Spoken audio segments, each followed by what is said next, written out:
Welcome to our channel. Today we how to invest in Slack Technologies step by step clearly. First, research Slack Technologies and understand its business model. Analyze the company's financial performance over the past few years.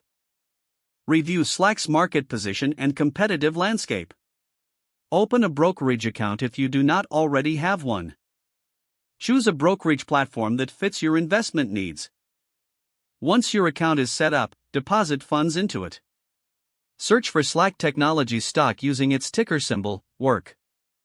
Examine current stock prices and historical trends.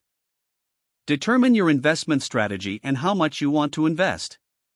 Consider using dollar cost averaging to spread out your investment over time. Place your buy order for Slack shares at the current market price. Review your portfolio to confirm the purchase was successful. Monitor Slack's performance regularly to stay updated on any changes. Reassess your investment periodically based on your financial goals.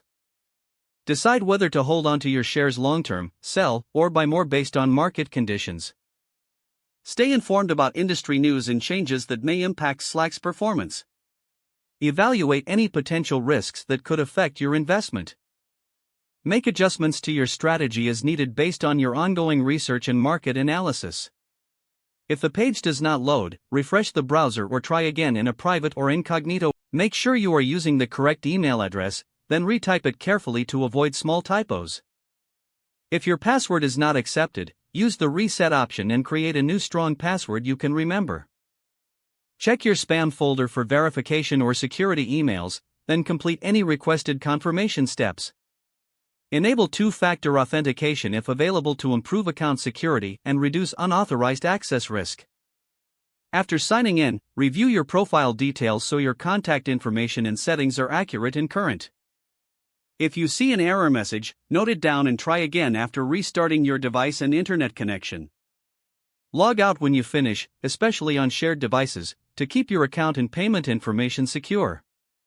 If the page does not load, refresh the browser or try again in a private or incognito window. Make sure you are using the correct email address, then retype it carefully to avoid small typos. Don't forget to like this video and subscribe to our channel for more step-by-step tech guides.